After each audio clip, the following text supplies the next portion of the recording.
Les chevaux vont bien venir manger. La sécheresse, ça m'a inspirée parce que ces temps-ci, on est en période de sécheresse extrême, en Abitibi en tout cas. Ça fait quelques semaines qu'il n'a pas mouillé. C'est intense, là. Les champs sont secs, secs, secs. J'ai l'impression de marcher sur des Captain Crunch. Puis c'est plate parce que malheureusement, ça amène certains feux de forêt, là. Mais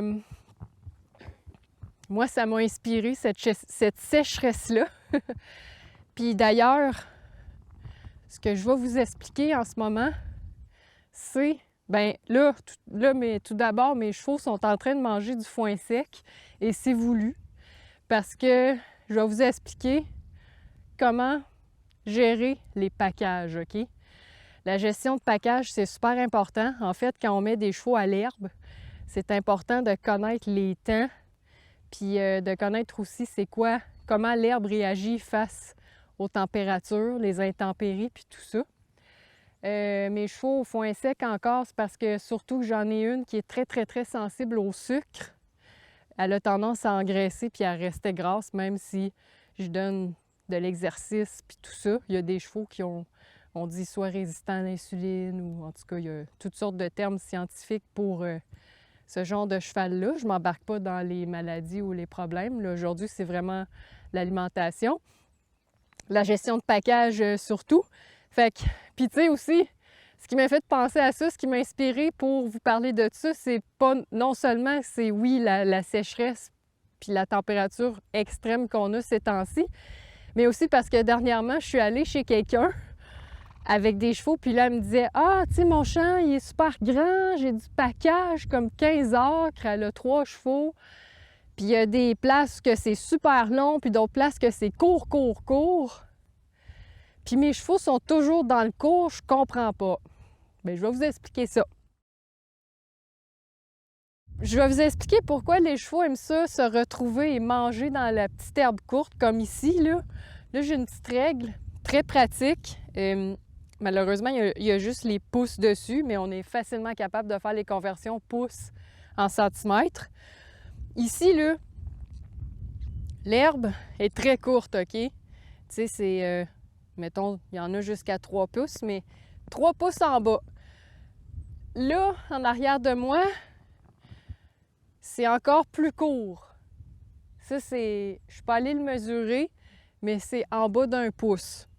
Les chevaux, souvent, vont se retrouver là-dedans plutôt que dans l'herbe qui est longue, parce que l'herbe qui est très courte, en bas de 6 pouces, c'est équivalent à des sacs de bonbons. OK? Parce que c'est sucré. La petite herbe courte comme ça, là, je vous le dis théoriquement, mais tantôt, je vais avoir un tableau, là, je vais vous faire un dessin pour que vous puissiez bien voir et visualiser. Les paroles s'envolent, les écrits restent. L'herbe qui est très courte comme ça, en bas de 6 pouces, le sucre est très, très élevé dans l'herbe. Pourquoi?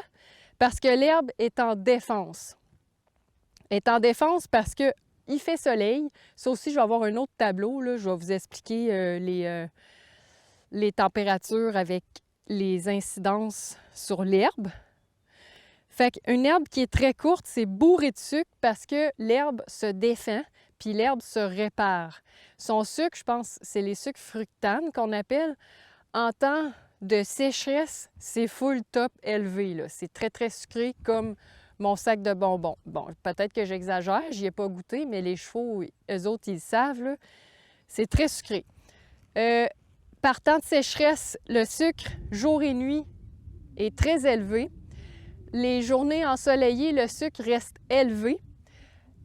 Les nuits froides, je pense, en bas de 8 degrés, me semble que le sucre est très, très, très élevé dans l'herbe aussi. Le sucre, il baisse quand on va avoir des nuages, quand il pleut, puis quand les nuits sont plus chaudes, le sucre va baisser. Mais là, en ce moment, là, ça fait 3 semaines quasiment qu'il n'a pas mouillé ici. L'herbe est très sèche, le terrain est sec. Comme je disais tantôt, là, on dirait que je marche dans des Captain Crunch ou même des chips, là, que ça craque. Fait que le sucre est très élevé. Fait qu'il faut faire attention à ça. Surtout quand on a des chevaux, comme moi, j'en ai une qui est très sensible au sucre. Elle a tendance à faire des fourbures. Ça, je n'expliquerai pas c'est quoi, mais une fourbure, c'est comme une fièvre de sabot, si on veut. Mais le cheval, il vient avec de l'inflammation dans les sabots, puis les sabots viennent chauds, puis ça y fait mal, puis ça peut être très, très dangereux, très grave. Là, ça prend nécessairement un vétérinaire. Fait que là, c'est des coups encore, puis un cheval qui souffre, puis des médicaments, puis bon, tu sais, ça finit pas. Fait que moi, j'aime mieux apporter mes connaissances, puis afin